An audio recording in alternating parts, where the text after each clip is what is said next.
in a Chinese restaurant, get me something to eat. And then I'm going to walk on over, because I'm by the church, I'm going to walk on over to class. Today is, what you call it?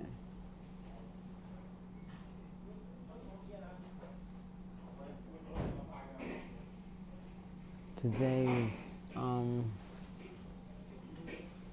chapel. So it's black and white, and we all got something to do. So I picked myself to pray. And I hope she don't have me for nothing else, because I would hate to say she's going to get embarrassed. I told you don't put me up to do nothing. I don't want to do nothing. I just want to go, and I just want to sit down.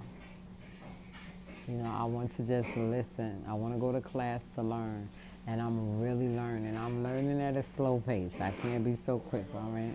I'm learning at a very slow pace. You know what? When we went to go take that test, she had a test. She wasn't there. But when we went there, they said it was going to be a test. I'm trying to think. Wait a minute, I'm trying to think. Correction, I think she did say that there was going to be a test. I'm not sure whether she said when it was going to be, but anyway, my whole point is that when we got there, it was a test. I had my bag. I could have left my bag home.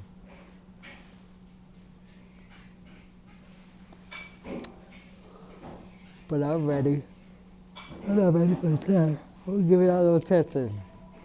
But I am learning. See, I like to be in a class where I'm learning something. And I have to be at my pace. After all, I am 56 years old. My brain is not as fast. I can still type as fast, but I can't stay focused as long. You know what I'm saying? So that's why I prefer to listen to the Bible than to actually sit down and read it, because the studying part, I would sit down and pull out the Bible and study. But the reading part is doing me very good with the audio. And I look so different. I don't know. Maybe it's the hairstyle, but I'm just, when the Lord tell me to help somebody, I help them. And when he tell me to leave them alone, I leave them alone. When I see that people don't want God's help, I don't push his help on them. He said go out and compel them. So what's name was talking about going out and getting them.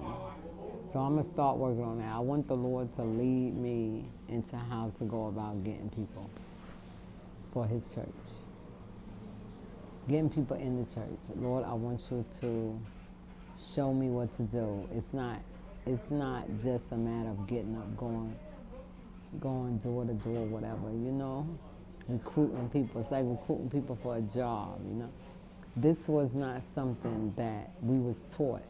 Bishop Anderson and Pastor Glover do not go outside and give out no tracts and have no services outside, give us no kind of outlook of how to draw the people. The Lord put in me to have the service on the outside. And every time it's time to have a service on the outside, it never happens.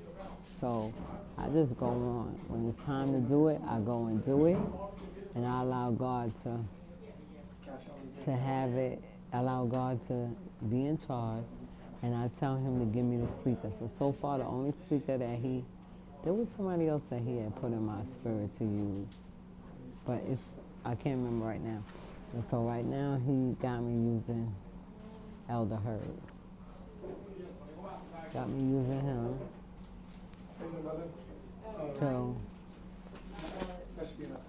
to bring the word on the outside.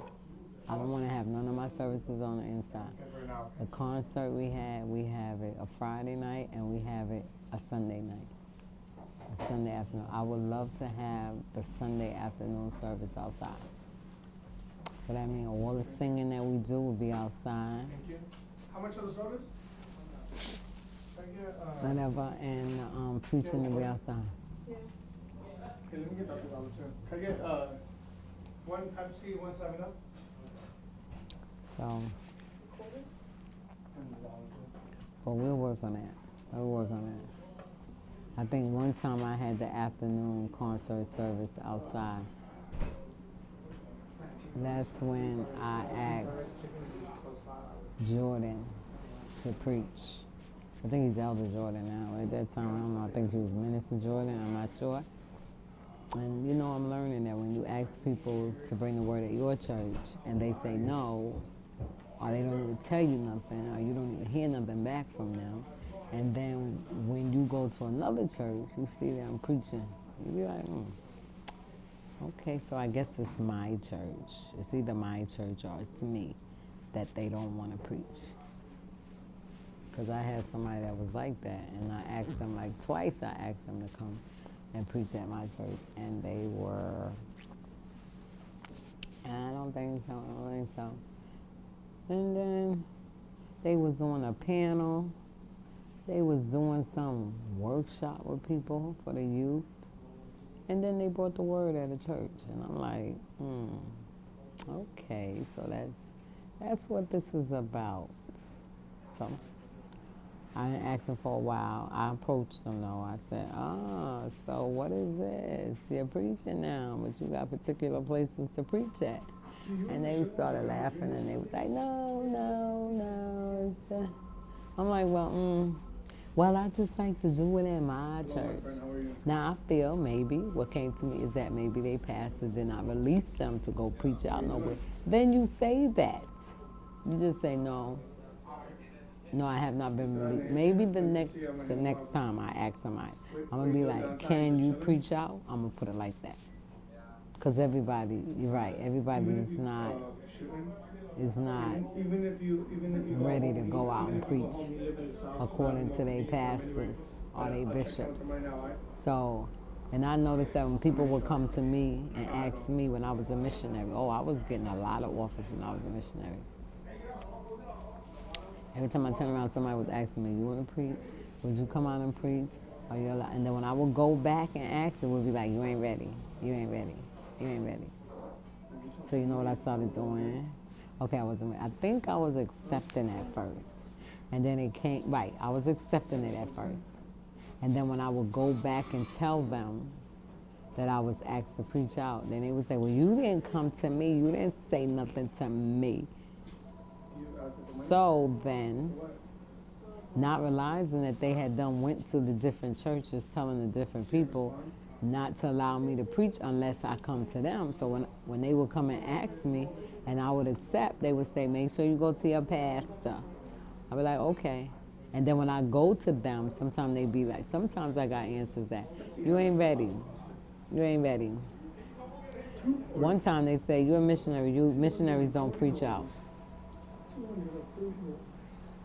I thought the word said, go ye into all the world and preach the gospel to every creature. I thought that's what they said. I thought that's what the word said, but people got their own word. They got a book, but it ain't the Bible. It ain't the basic instructions before leaving earth. It ain't that Bible. It's do-it-yourself Bible. And why? N-I-Y? So that's what they go by. They go by what they think, the knowledge that they know, what they want done, and then they do. Anybody come with some, oh no, let's do it this way. I think it should be like this. They'll listen to you. Oh yes, they got good ears for hearing. They hear you. Let me put it that way. They hear you. I ain't gonna say they listen, because listening, when people listen, you see a change. They do a change. So I ain't gonna say they too much listen. They hear. They hear what you're saying. They hear your opinion. They hear your idea, and then they don't say nothing, but they don't approve your idea. And then when you ain't thinking nothing of it, now mind you, you ain't gonna forget your idea. Just like somebody invented something, and somebody else gonna do it. You know that's your invention. So you're not gonna forget your idea, because when you hear it again, you're gonna be like, all right, I'll talk to you later.